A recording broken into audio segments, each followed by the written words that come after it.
I personally love history because it tells the stories that matter to communities.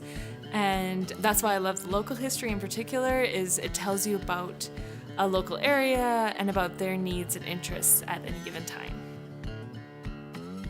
A big need in communities like Red Deer is to make sure that we're recording our local histories, to listen to the stories that your aunts and uncles and grandparents are telling, and make sure that you're passing those down to your children as well. You can, with a flip of a switch, learn more and more about what's happening in a remote part of the world. It's a little bit harder to find out about where you're actually living.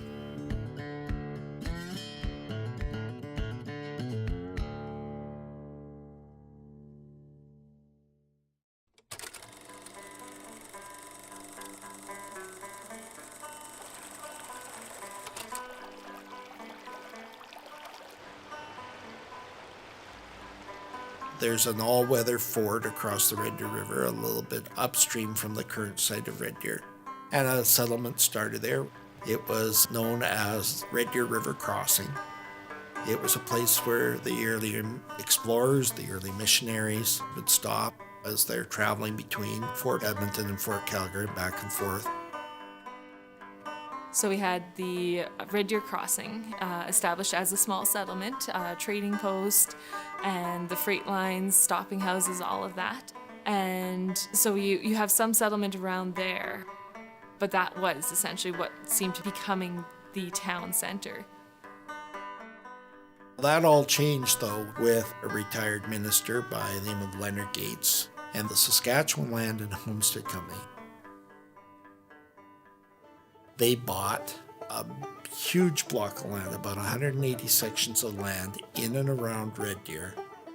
And when they were talking about building the railroad, they made an offer to the railway company, said, if you build the new town site on your rail line on our farm, we will give you half of our farm. Now, they were smart. They didn't divide the farm in half and say, well, this side is yours and this side is ours. It was 50% share. So when they created the town site, then every time they sold a lot, 50% went to the Gateses, 50% went to everybody else. Now, with the original settlement site being a little bit farther west, people wanted to be on the railroad, transportation, communication link. For the railroad company, it was great. I mean, they made a lot of money off this town site that helped make them very profitable. For Gates, it was wonderful. I mean, he had 11 kids, and when each of his daughters got married, he made so much money from his share in the new town site that he was able to give each daughter a house on 56th Street as a wedding present. And in fact, that 56th Street, as it's currently called, in the old days they called it Son-in-Law Avenue because Leonard Gates' daughters and sons-in-laws all lived along there. We used to have an old saying in Red Deer that Red Deer was sort of the Gates family and everybody else. And there even was a little rhyme that said, there's a Gates on every corner, there's a Gates on every stair. If balloons become the fashion, there'll be Gateses in the air. A lot of people here were Gateses or Gates relatives.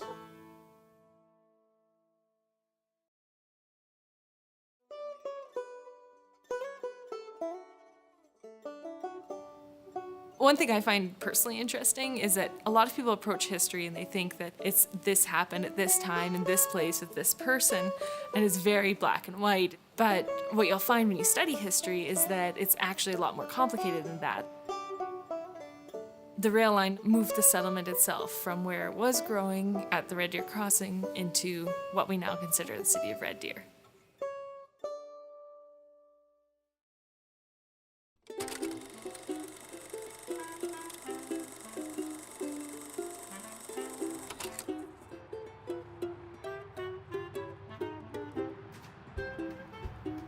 We have a creek that goes through the center of Red Deer, Waskesiu Creek, which is noted for beavers living along it. Still is, in an urban area, you still have beavers and beaver dams, and people love going down to the creek to look at the beavers.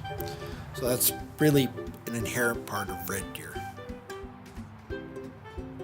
Back in 1939, there was a a young schoolgirl. Her name was Jean Ewell, and she found a kit or baby beaver lying on the sidewalk. Its mother had been killed, and the little kit had been mauled, probably by dogs. She walked to a nearby house, which was owned by the Forbes family, and said, I found this thing, what can you take it? Mrs. Forbes was a nurse, so she literally patched the beaver up. And then the question is, what are you going to do with an orphan beaver? They had a little girl, her name was Doris, looked a lot like Shirley Temple, and she and the beaver bonded very much.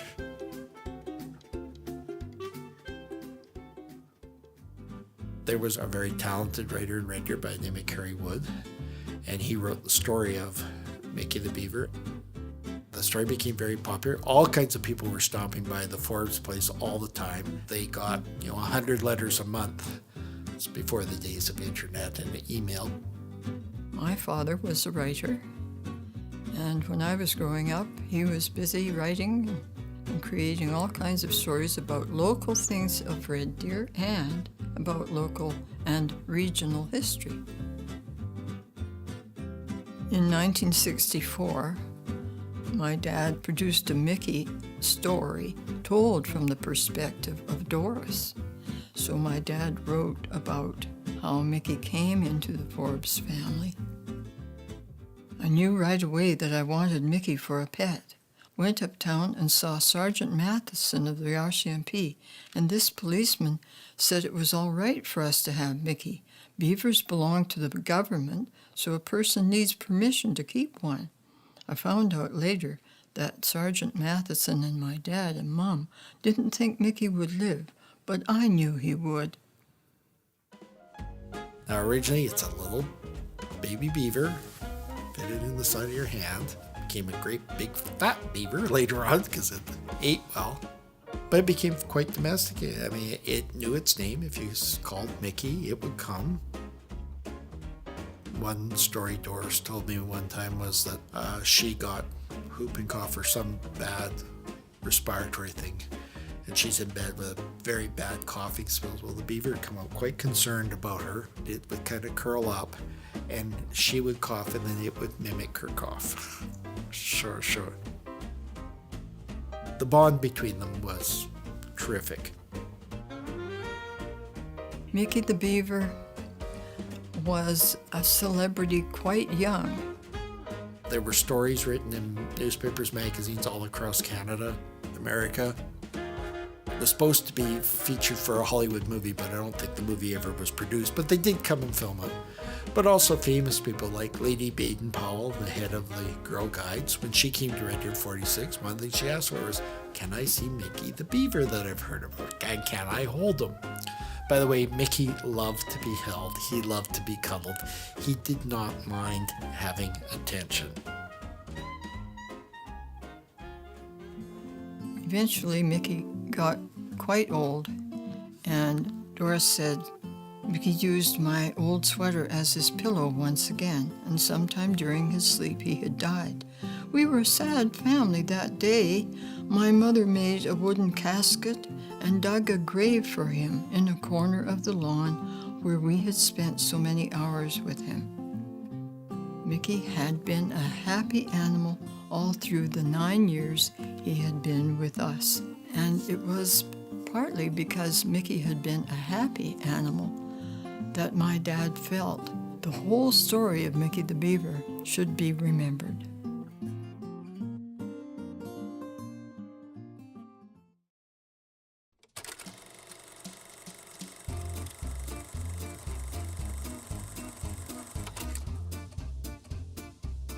Women's hockey is actually much more deeply rooted in Canada than I think a lot of people realize. I mean, we do say it's our national sport.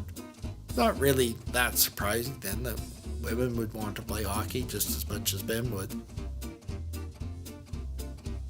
My mother was born in Minnesota. Her name was Marjorie Marshall. She came to Canada when she was 4. So my mother got propped up for her brothers to use as a goalie. when she was very small, maybe 5, maybe 4, we're not sure. Fast forward to when she went into Red Deer to high school, and everybody apparently was asked if they would do a sport.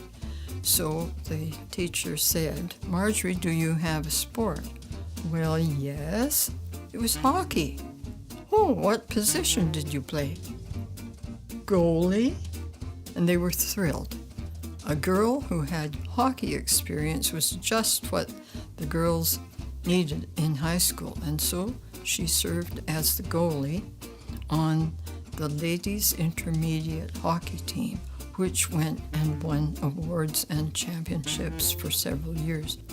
And eventually, the ladies' team became known as the Amazons, and they played such good hockey, and they beat practically everybody.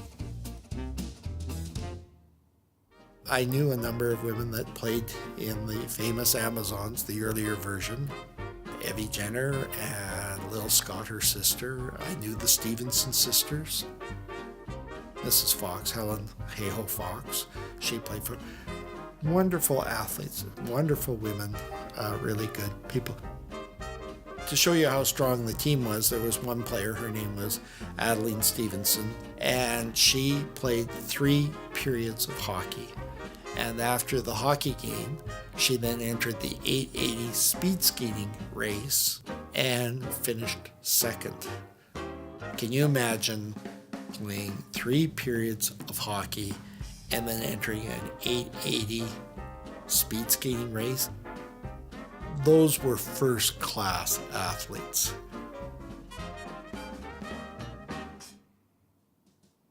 By the late 20s, early 30s, we were a powerhouse for women's hockey. They won the provincial championships 3 times from season 32, 33, 33, 34, 34, 35. And in that 3-year period, time span, they only lost once. Red Deer's team was so strong that they played the national championships, the Eaton's team from Winnipeg, and they beat the national champions. But it was called an exhibition game, so they didn't get to count it. But they really were a magnificent team. In fact, there were some complaints from the men's team that the women's hockey games often had much bigger crowds than the men were able to attract. Of course, the women's team were a championship team. Men's team in those years wasn't nearly as good.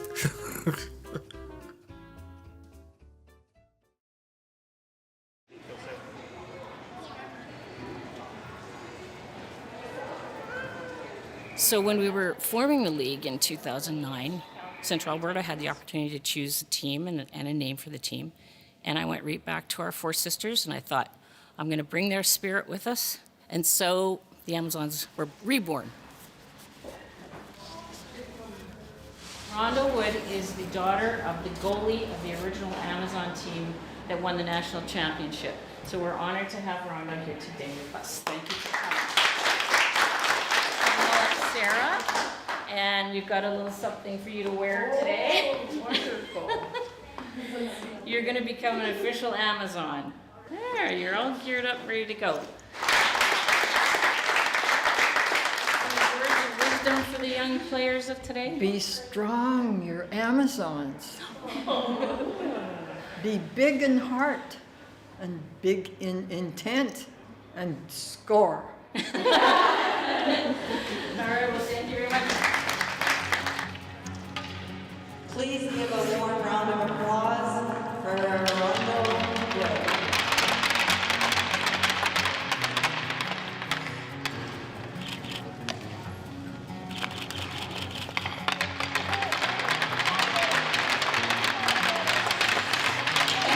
much. Have a great game.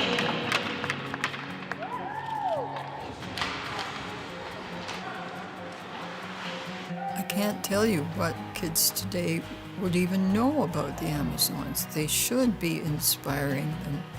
That teamwork is wonderful, and they won championships because they were so good. I'd like all of Red Deerians to know about our Amazons.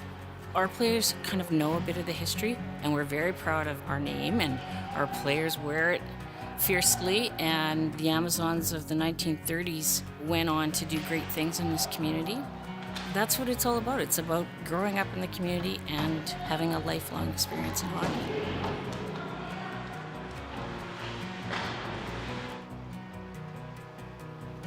One of the things that's been very exciting about history is that we're now looking back and we're adding in the voices and experiences of people who were always there, but who never got to tell their story, who never got to be part of our story and how we establish ourselves, for good or for conflicts.